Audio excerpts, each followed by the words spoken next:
කව්වේ මේක අහගන්න. මේක අහගන්න. මේ බොරු ඉංග්‍රීසි කල් දාලා මාව බය කරන්න එපා. ඇයි? වරෙන් විදුහල්පොත්තුමිය මහමැතියා ඉන්න නිල නිවාසයට ගෙන්නලා දනගස්සවල වන්දුවක. කුරුවරු දන ගස්සපුවට ඕවා මෙහෙ දාලා අපි නම් කටවලට බය නැහැ. කනපලෙන්ඩ එකක් ගහනවා. කනපලෙන්ඩ ගහනවා කියලා කිව්වා. හරි. ඔය තක්කඩි විදියට හොරකම් කරලා වංචා කරලා කෝච්චිය වඩේ කොල්ලා. අපිට අරදලා අද මිනිහා කෝටිපතියෙක් ප්‍රකෝටිපතියෙක් බැංකුවේ ස්ථාවර තැන්පතු ගන්නවා කියලා කොහෙද කියන්නේ? යන්ත්‍රවාසී හිටත් කරලා තියෙනවා. 2018 පළවෙනි මාසේ 15 වෙනිදා යපු යන්ත්‍රවාසිය. ඔබතුමා දාපු නඩුවක් නැහැ. පොරු චෝදන එල්ල කරන්න ඕන. තමන් ඒකත් නැහැ. අඹරපු මිනිස් අනිත් පැත්තට ඇඹරෙන්න පටන් අරන් තියෙන කියන එක තමයි දැන් කියන්න තියෙන්නේ. බතුල්ලේ බාර එකක් පෙන්නලා අර බාර එක ඇතුලේ තියෙන බෝතල් ගන්න හරියටම ඔබතුමා කියයි. කරුණාම්මන් ගෙනවා. දැන් කිව්වා කරුණාම්මන්ට සර් කියාපල්ලා. අනේ කිව්වා. අනේ කිව්වා. ඔබ හිතන විදියට ඉදිරියට ඔය විදියට ඔය ඇමතිකමේ ඉන්න ඉඩක් හම්බෙන්නේ නැහැ කියන කාරණේ මම කියන්න කැමතියි. ඉලක් නැද්ද? මොන හිලක්? හිලක් නැහැ.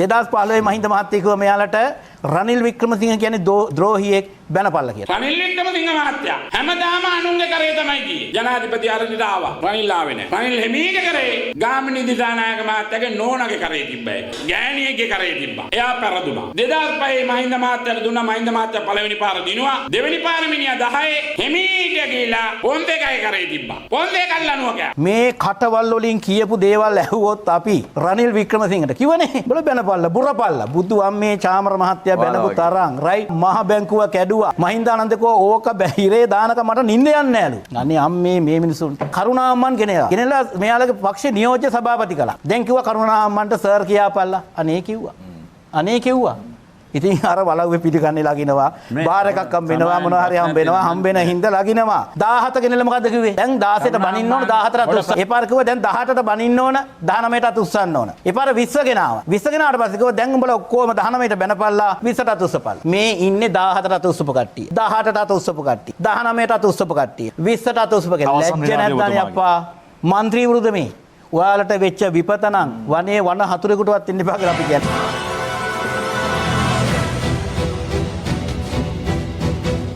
මම පළාත් සභාවේ මුදල් වංචාවක් කරලා තිනවා කියලා මෙතුමා දිගින් දිගටම මාධ්‍ය වලින් කියනවා. හැබැයි සීනිගම දේවාලේ මිරිස් සම්බරන ඔබතුමාට. සීනිගම දේවාලයට ආවා. සීනිගම දේවාලයට එන අයට මිරිස් අඹරන්න ඕනේ නම් ඒකට මුහුදේ ටික දුරක් යන්නත් ඕන. මේ විදියට සියලු චාරිත්‍ර ඉටු කළ චාමර සම්පත් මහඇමතිතුමා සමන්ත විද්‍යාරත්න මන්ත්‍රීතුමාට විරුද්ධව මේ විදිහට මිරිස් අඹරුවා. මට පොරු චෝදන එල්ල කරන්න ඕන. තමන් ඒකත් නැහැ. සමාජ විද්‍යාව සියලු දෙනාටද එතුමාට සියලු දෙනා මේ හිකුරු ගම්මේ මේ හිඟුරු ගම්මිලි ඇඹරෙන් වාගේ අමරේ නාවාගේ තුන්මාසෙන් මෙන්න ඉරිව කඩුවා ඒ වායු ලබා දෙන මේ ඔබ වහන්සේගෙන් ඉන්න ඔහු එච්චර සුදනෙක් නම් ඔහු නිවර්තිකාරයෙක් නම් ඔහුට යන්න තිබි අපිට විරුද්ධව අධිකරණයට. එතනට ගියේ නැහැ. අඹරපු මිනිස් අනිත් පැත්තට ඇඹරෙන්න පටන් අරන් තියෙන කියන එක තමයි දැන් කියන්න තියෙන්නේ. ඔයා උම්මාවේ හිලක් තියනවා කියන්නේ මේ රටනම කියලා ඉවරලා පච වුණා. උම්මාවේ තිබ්බ හිලක් නැහැ. ඇත්තටම ඔය උමාවේ හිල කියන කතාව එන්නේ කොතනින්ද? පටන් ගන්න සමන්ත විද්‍යාව. සමන්ත කියන්නේ. එතකොට වෙන හිලක් නැද්ද? මොන හිලක්ද? උමාවේ ඔය හිලක් නැද්ද? ඔය උපෙන්න තරම් හිලක් නැද්ද? තන ජමුදිත ඔය උමග හාරනකොට ලීක් එක ගියා. ඒ ලීක් එක මිනිත්තු ගිහිල්ලා ඕන තරම් බැලුවා ඕන තරම් වතුර ගියා. හැබැයි ගිහිල්ලා අවුරුදු ගාණක් යනකොට මේක වැව්වා. වැව්වා කියන්නේ ලොකු කොන්ක්‍රීට් කුට්ටි ගෙනල්ලා තියලා හදලා වහලා දැන් ඉවරයි. ඒකද මේ හිල කියන්නේ? හිල කියන්නේ ඒකෙන් ලීක් වෙච්ච වතුර ටික ගියා ඔය ඔතනින්. එතකොට දැන් ඔය කරඬ කොල්ලෙන් එළියට වතුර නවත්තන්න බැරි ප්‍රමාණයක් ගියා. හිල හාරනකොට. හිල හාරලා ඉවර වෙලා හිල වැව්වා දැන්. දැන් හිල් වහලා ඔක්කොම වහලා තමයි දැන් ඔය ව්‍යාපෘති ආරම්භ කරේ. උමාවේ සම්බන්ධනුත් ප්‍රශ්න තියෙනවා. ඔබතුමාගේම පළාතේ ඔබතුමාගේම ආසනේ මිනිසුන්ට අච්චර විපතක් වෙද්දී පැත්ත පළාතේ ආපු නැති මිනිස්සයා. හරි අපි ශ්‍රේෂ්ඨාධිකරණේ 48 වතාවක් ආවා මේ මිනිස්සුන්ට සහන ගන්න. එහෙම ඇවිල්ලා තමයි නිවාස වන්දි ටික අරන් දුන්නේ.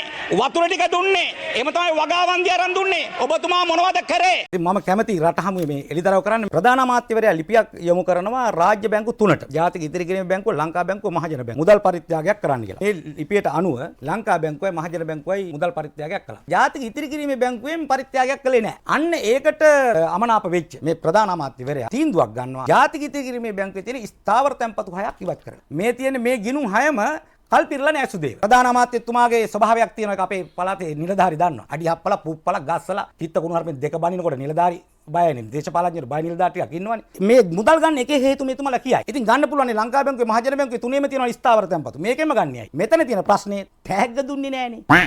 අර කප්පම දුන්නේ නෑනේ.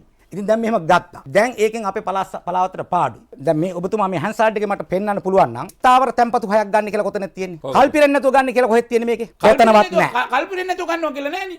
රත ගාලා හදනවා. හරි මම ඒක සංවර්ධ ඒක ඉන්නකො. එතන වාහනයක් නතර කරාම රුපියල් 50ක් හම්බ වෙනවා. දවසකට 1000ක් හම්බුනොත් ඕක නෙවෙයි ඇහුවේ. තමයි මං කියන්නේ ආනයකට උත්තරේ. මේකේ තියෙන ඕකේ බැංකුවේ ස්ථාවර තැන්පතු ගන්නවා කියලා කොහෙද තියෙන්නේ? මේකේ කියලා තියෙන ජාතික ඉතිරිගෙන මේ බැංකුවේ මුදල් ගන්නවා. ආන්න ඒක හරි ජාතික ඉතිරිගෙන මේ ස්ථාවර තැන්පතු කියලා නෑ. එතකොට කොලේ වහලානේ ගහලා ඔලේ තියෙන්නේ. ගන්න. දැන් පැහැදිලි.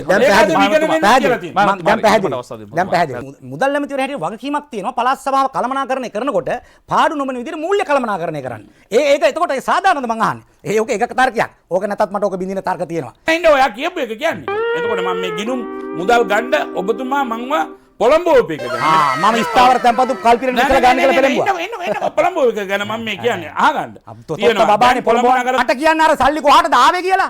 ඒක කියන්න. මෙයා ලක්ෂ 103ක් පස්සේ යනවා මේ කාලය අවසන් වෙනකන් ඇත්ත කාරණේට එන්නේ නැහැ. දැන් ලක්ෂ 103 පරාදයි. අනේ ගිනුම කොහෙද තියෙන්නේ කියලා. කාගේ නමද තියෙන්නේ? ගිනුම තියෙන්නේ පදනමේ මගේ. ඔබ හිතන විදියට ඉදිරියට ඔය විදියට වංචා දූෂණ සහිතව ওই ඇමතිකමේ ඉන්න ඉඩක් හම්බෙන්නේ නැහැ කියන කාරණේ මම කියන්න කැමතියි. බදුල්ල දෙමළ බාලිකා මහාවිද්‍යාලයට මහ ඇමතිවරයාගේ සිසුවියක් ඇතුළත් කර නොගැනීම නිසා එම විදුලේ විදුහල්පතිනිය සිය නිල නිවසට කින්වා දනගස්වා ඇති බවට පසුගියදා ඌව පළාත් මහ ඇමති චාමන සම්පත් දසනායක මහතාට චෝදනා ලැබුණා. මේ ගුරුවරියෙක් දනගස්සපු කතාව හැමදාම කියනවා මේ පාර්ලිමේන්තුවේ දැන් ගුරුවරු දනගස්සපු කතාව පරණයි. ඌව පළාත් සභාවේ මහමැත්තා ඉල්ලුමක් යවනවා. ළමෙක් දාන්න ඕනි ස්කෝඩ් මේ විදුහල්පොත්තුමිය ප්‍රතික්ෂේප කරනවා. අධ්‍යාපන බලධාරීන් ලව්වා විදුහල්පොත්තුමිය මහමැතියා ඉන්න නිල නිවාසයට ගෙන්නලා දනගස්සවල වන්දෝ ගත්තා. මට මිනිහ පළවෙනි වතාවට මුණ ගැහෙන මිනිහා මේ අවුරුද්දේ දුබාලුත් අවුරුද්දක් කියලා තමයි කවුරුත් කතා කරන්නේ. ඉතින් ඒක දැකලා සමහරවිට කිව්වත් දන්නේ. විදුහල්පතිනිය පළාත් ප්‍රධාන අමාත්‍යවරයා විසින් තමාව දනගැස්සූ බව හඬා වැළපෙමින් අනාවරණය කළා. මාමැති නිල නිවසට ගෙන්නගෙන බැන්නා මං මොනවද බනින්නේ ඇයි බනින්නේ මට මොනවද දන්නේ මං මුකුත්ම මෙයාගෙන කිව්වෙත් නෑ අනේ සර් මං කිව්වේ නෑ සම්මා වෙන්න සර් මං කිව්වේ නෑ කියලා තමයි ගන්නේ. එවැනි සිදුවීමක් සිදු නොවූ බවට පසුගිය 12 වනදා මාධ්‍යට ප්‍රකාශ කළේ මහ ඇමතිවරයාගේ සහ පළාත් අධ්‍යාපන ලේකම්වරියගේ බලපෑමට බවද මෙහිදී විදුහල්පතිනිය පවසා සිටියා. බැන්නේ නෑ දඬුස් කැවේ නෑ කියලා වොයිස් කට් එක දෙන්න කියලා. ඔව් මම වැඩි හැම කිව්වත් තමයි. අධ්‍යාපන ඇමතිවරයා එතකොට එතුමට අධ්‍යාපන වක්කීම තිබ්බා. විදුහල්පතිතුමියක් තමන්ගේ නිල නිවාසයට ගෙනලා දනගස්සෝ ගත්තා. විශ්වාස භංගෙත් ආවා. ඒකත් භංග වෙලාම ගියා. චාමර සම්පත් ආපෝ අධ්‍යාපන ඇමතිකම දුන්නා. තව වෙනතුරු ශ්‍රී ලංකාවේ මොනම පොලිස් ස්ථානයකවත් මට විරුද්ධව මේ සිද්ධිය සම්බන්ධව පැමිණිල්ලක් ඉදිරිපත් කළා නැහැ. සමන්ත විද්‍යාරත්න පළාත් සභා මන්ත්‍රීවරයාට මේ වෙන විට ඉන්තරවාසී පිටත් කළා තියෙනවා. වන්දි ඉල්ලනවා මිලියන 500ක්. One eternity later. මේ තියෙන ඔබතුමා මට විරුද්ධව මිලියන 500ක් ඉල්ලලා සුජීව ජයසිංහ නීතිඥවරයා අර ආපු යන්ත්‍රවාසිය මම මේකට ඔබතුමාට දින 14ක් යන්න ඉස්සලා එවුවා උත්තරේ දාන්න නඩු මං ගෙවන්නේ නැහැ හරස් සිල්ලිමක් කරනවා කියලා. මේක කෙව්වේ කොයි අවුරුද්දේ ඔබතුමා නඩු දැම්මද? මේක ඔබතුමා නඩු දැම්මද මං අහන්නේ.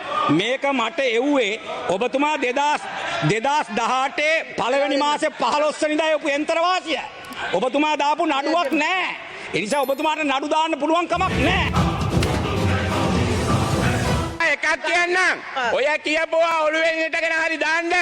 දාලා නඩු දාලා දන්න. ඔයා දාන්න අවුරුදු 10ක් දැම්මා.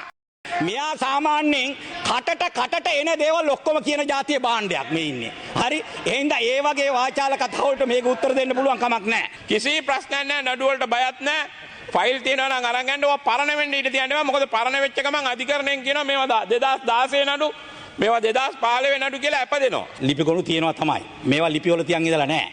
අල්ලස් දූෂණයකට මෙතුමා කරපු වංචා දරුවන්ගේ පොත් බෑග් දෙනවා කියලා ලක්ෂ ගණන් ගත්ත දේ මුදල් තමන්ගේ පෞද්ගලික ගිණුම් වලට දාගත්ත මුදල් මම මෙතන ප්‍රසිද්ධිය කියලා තියෙනවා විතරක් නෙවෙයි අල්ලස් එකට පැමිණිලි කරලා තියෙනවා ඔබතුමා සම්බන්ධයෙන්.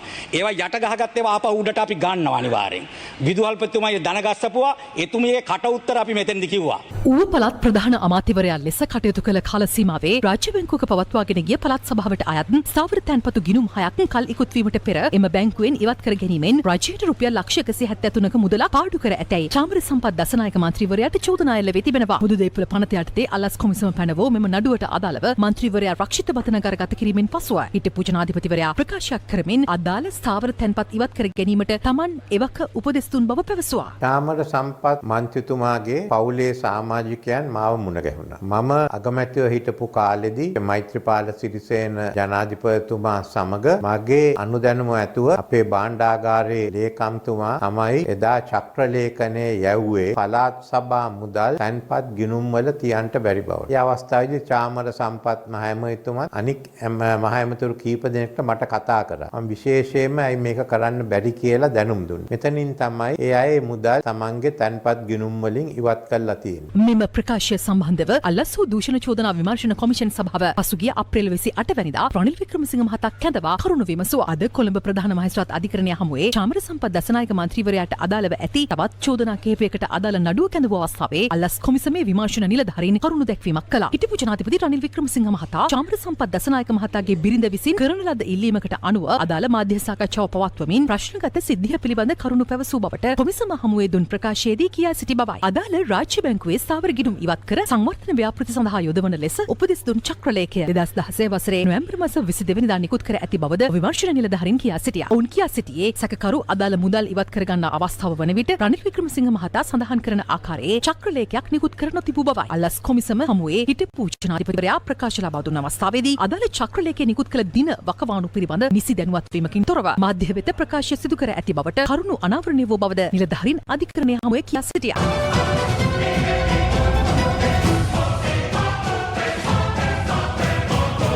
මම බැලුවා නාලිකාවක ගහගත්ත රණ්ඩු නැගිට්ට අමාත්‍යවේදියාට ඇඟිල්ල දික් කරා. ඒ වගේ තියෙනවා. සමහර මේ මෙතන නැගිටලා ගියා ඇමතිවරු ඇවිල්ලා රණ්ඩු වුණා.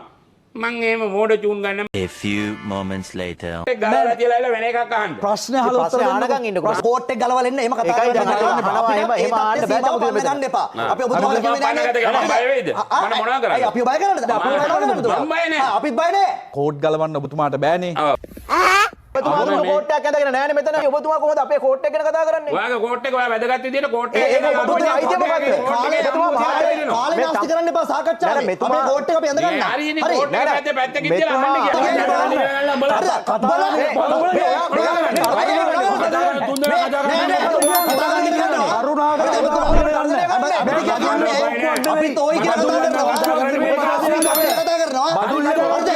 ගණන් වෙන්න බෑ. කතා කරනවා. පරිණාමය වෙලා නැහැ ඔබතුමා. කුණුවarpane කිව්වේ. කුණුවarpane නෙවෙයි කියන්නේ. ආධ්‍යාත්මික කුණුවarpane අපි අවසන් කරමු. අවසන් කරන්නේ මොකද? අවසන් කරලා තව ටිකක් අදින්න පුළුවන් නම්.